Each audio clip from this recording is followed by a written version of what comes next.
Tengo una buena y una mala noticia para darles. La buena noticia es que en el futuro todos vamos a tener que trabajar menos. La mala noticia... Empezamos bien. La mala noticia es que va a haber menos trabajos. Hace 30 años, cuando yo estudiaba ingeniería, mis primeros 2 trabajos fueron fascinantes trabajos. Dibujar una línea de resistencia de suelos en un estudio de mecánica de suelos y contar puertitas y ventanitas en un gran plano de arquitectura para una constructora. Hoy esos 2 trabajos ya no existen. O mejor dicho, existen, pero los hace una computadora. Yo no soy un gurú futurista, no puedo anticiparles cuáles serán los trabajos del futuro. Ojalá pudiera, habiendo tantos estudiantes acá, pero lo que sí puedo decirles es que no van a ser estos que tenemos ahora.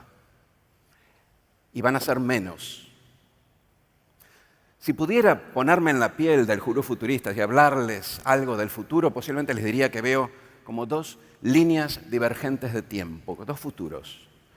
Un futuro de abundancia, en donde la tecnología nos enseña a producir más con menos recursos, incluyendo menos trabajo, y donde todos somos más ricos en objetos, pero también más ricos en tiempo, en nuestra capacidad de decidir qué hacer con nuestras vidas. Pero también veo otro futuro, que es como el negativo del futuro de abundancia, un futuro en donde la tecnología sustituye al trabajador y sigue creciendo la inequidad, un futuro con muchos espectadores, pero pocos protagonistas. ¿Cuál de los 2 futuros les parece que es más probable?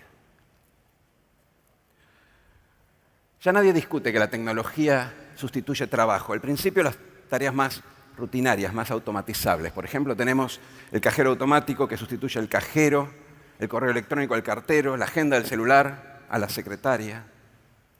Y eso es solo la punta del iceberg, porque muchos más trabajos se sustituyen al interior de la fábrica. Tejedores, técnicos operarios, zapateros, la lista es larga. Y si bien al principio las actividades más humanas, más artesanales, están protegidas, la máquina aprende y acorta distancias. Y ya tenemos contadores y traductores online, tenemos robots que hacen delivery y que cocinan, tenemos programas que diagnostican enfermedades, escriben noticias y gestionan fondos de inversión. Todos estamos en la línea de fuego en principio. De hecho, un trabajo reciente del Banco Mundial que miraba un poco cómo era esta situación de la sustitución tecnológica en el barrio latinoamericano, encontraba que en el caso argentino el 60% de los empleos eran potencialmente automatizables. 60% de nuestros empleos van a estar en breve compitiendo con una máquina, con un programa. Ahora bien, si una máquina puede hacer por 5 pesos lo que yo puedo hacer por 10, a mí me quedan 2 opciones. O trabajo por 5 pesos, es decir, por la mitad del ingreso, o le dejo mi trabajo a la máquina. Esto implica que, librado a su propia dinámica, el progreso tecnológico genera una abundancia mal repartida. Produce mucho para muy pocos. Porque si bien aumenta la productividad y producimos mucho a un costo menor, este aumento de productividad eleva el ingreso del dueño de la máquina, del robot, del programa, del trabajador remanente, pero lo hace a expensas de que todos los otros trabajadores trabajen por menos o no trabajen. Y ese es solo el comienzo de esta línea de tiempo.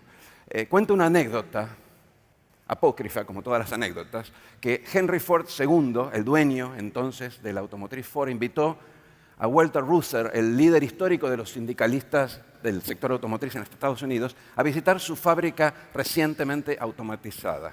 Y después del paseo, le puso una mano sobre el hombro, medio entre chicanero y condescendiente, y le dijo: Walter, me preocupas, ¿cómo vas a hacer para cobrarle la cuota del sindicato a todos estos nuevos trabajadores? A lo que Reuther, sin inmutarse, le contestó: mira, Henry, lo que a mí realmente me preocupa es cómo vas a hacer vos para venderle a ellos tus autos. Llevando esta anécdota al extremo, imaginémonos un caso en donde todos los bienes y servicios del mundo son producidos por máquinas, robots y programas, que pertenecen al 1% de la población, a los Henry Ford de este mundo. La pregunta natural es: Si el resto de los 99% de la población, los trabajadores, trabajan por menos ingresos o están desempleados, ¿quién consume lo que producen las máquinas? Ahora, si las máquinas no tienen a quién venderle, ¿para qué producen? ¿Cuál es el sentido del progreso tecnológico? Los economistas saben desde hace mucho tiempo que los ricos consumen una fracción menor de sus ingresos. La intuición es bastante simple. Como tienen de todo, se saturan. Entonces ahorran para la vejez, para los hijos, para el legado, para el poder. ¿Qué sucede entonces? Que si el ingreso se concentra en las manos de unos pocos ricos, el consumo cae. Y si el consumo cae, la economía no solo es más desigual, se estanca. Y el progreso tecnológico se detiene. Y todos pierden. Yo sé lo que están pensando ahora. Están pensando, es sábado, basta de pálidas. ¿Cuándo viene ese momento TED en el que todos lloramos y nos emocionamos y nos reconciliamos con la vida? Bueno, tengo una buena y una mala noticia para darles. La mala noticia es que esta no es este tipo de charlas TED. La buena noticia es que, como decíamos al inicio, hay otro futuro posible. Hace aproximadamente 100 años, más exactamente en 1930, el economista británico John Maynard Keynes imaginaba cómo sería el futuro de sus nietos, o sea, aproximadamente nuestro presente.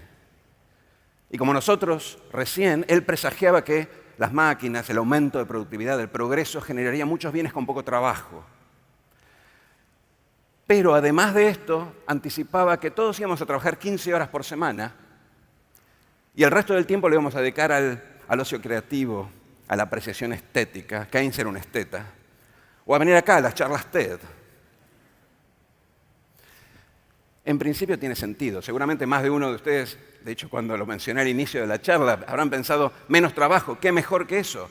Todos trabajamos menos horas, se genera muchos más puestos de trabajo, todos tienen un poco de trabajo, todos felices. Es lo que se denominaría la sociedad del ocio en la nueva sociología. ¿Qué es lo que falla en este razonamiento? Bueno, imaginemos que mañana vamos al trabajo y le decimos a nuestro jefe, a partir de ahora, en vez de 8 horas, voy a trabajar 4 horas por semana. O por día. Ustedes hagan los cálculos. Lo más probable es que nuestro jefe nos diga, bueno, a partir de ahora vas a cobrar aproximadamente medio sueldo. ¿Qué quiere decir esto? Que si nosotros reducimos la jornada, es cierto que distribuimos el trabajo remanente entre más gente, todos trabajamos menos, hay más trabajos. Pero eso es a expensas de que cada trabajador reciba menos ingresos. A menos que el dueño de las máquinas, los robots, los programas, unilateralmente, espontáneamente, decida repartir sus propios ingresos entre los trabajadores, cosa que a priori parece bastante improbable,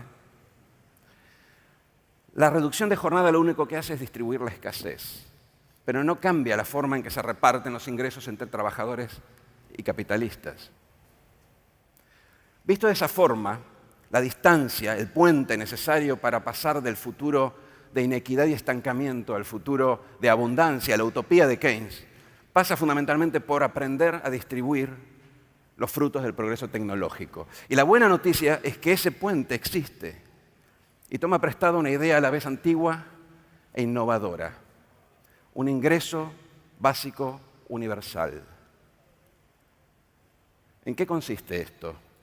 Bueno, en una línea sería una suma mensual a cuenta del Estado que se le paga a la gente para compensar el ingreso de un trabajo de menos horas y menos salario.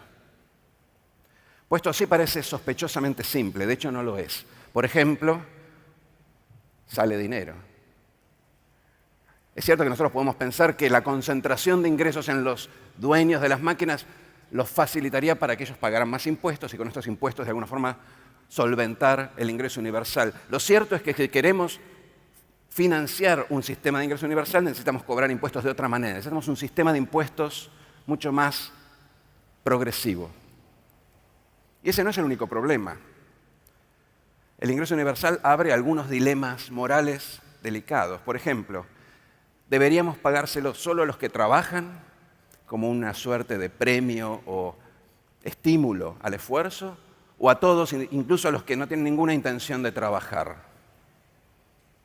Por ejemplo, en el primer caso estaríamos excluyendo a todos los trabajadores informales que no pueden certificar sus ingresos.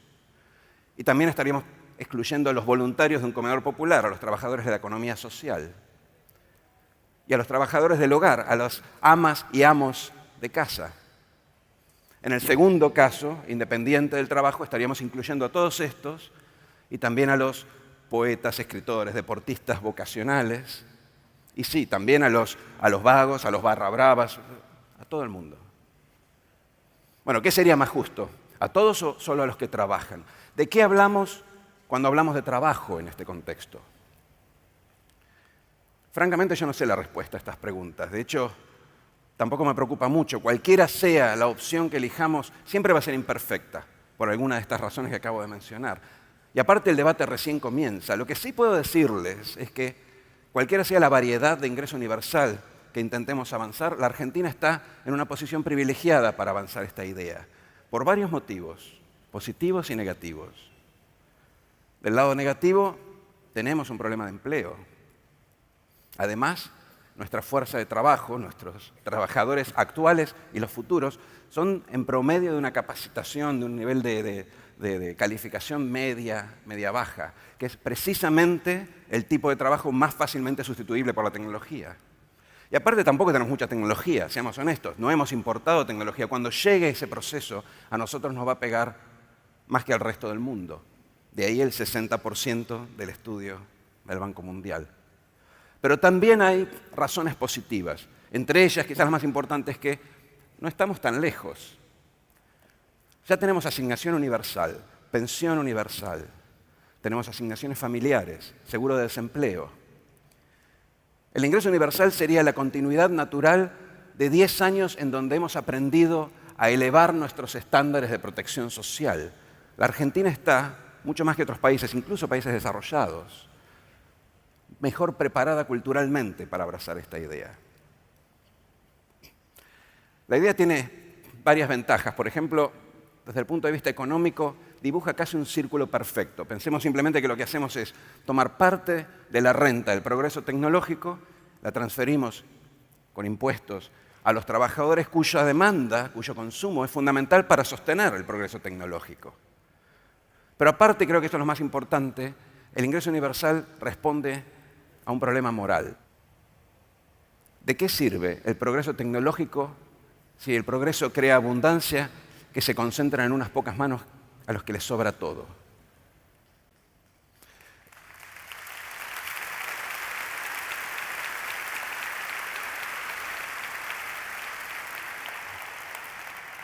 Yo sé que más de uno debe pensar que la idea es un tanto prematura, incluso delirante. Para eso siempre vale la pena mirar un poco la historia. Por ejemplo, en 1889, el canciller alemán Otto von Bismarck introdujo el sistema de jubilaciones en Alemania y fue llamado de socialista. Socialista ahora es una palabra obviamente inocua, pero en esa época, para un conservador recalcitrante como Bismarck, era un insulto fuerte. No existía el comunismo todavía, sino lo habrían llamado comunista. Y lo mismo pasó cuando Franklin Roosevelt en Estados Unidos intentó introducir, y finalmente introdujo, el sistema de jubilaciones en 1935, en plena Gran Depresión. Aún con la Gran Depresión había resistencia a las jubilaciones. Bueno, el ingreso básico universal es hoy tan delirante como lo era la jubilación hace apenas 100 años. Y tampoco me parece que sea delirante pensar en convertir progreso tecnológico en tiempo de ocio. De hecho, si miramos de nuevo a la historia, la revolución técnica de fines del siglo XIX redujo las horas semanales trabajadas en los países desarrollados de 70 a 45. En las próximas décadas, el progreso tecnológico podría reducir esas mismas horas a la mitad si lo combinamos con un ingreso universal. Lo que decíamos al inicio, la buena noticia es que vamos a tener que trabajar menos. La mala noticia es que va a haber menos trabajos. Bueno, el ingreso universal nos ofrece un puente entre el futuro malo y el futuro bueno, un puente para compartir la abundancia. No está eliminando la opción del trabajo, que es tan importante para tantos de nosotros. Lo que nos está es regalando la opción del tiempo.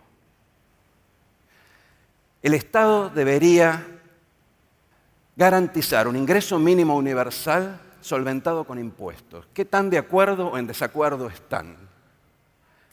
Esa pregunta, literalmente, es la que le hicimos a unas 500 personas, una encuesta online en la que me ayudó Mariano Sigman y Guillermo Solovey. Las respuestas, naturalmente, dependían mucho de la afinidad ideológica. De hecho, ese es un tema incluso para otra charla TED. Pero para nuestra charla lo importante es lo siguiente. Más de la mitad de los que respondieron, más precisamente el 77%, estaban con mayor o menor intensidad a favor de esa frase, de ese ingreso universal solventado con impuestos. Bueno, ahora les pregunto a ustedes, un ingreso universal solventado con impuestos, ¿qué tan de acuerdo o en desacuerdo están? No tienen que contestarlo ahora, ¿eh? Piénsenlo. Piensen en todos los pros y contras que les mencioné. Tómense el tiempo, háblenlo con amigos. Todavía hay tiempo. Por ahora, esta es apenas una idea delirante para un futuro incierto. Por ahora. Gracias.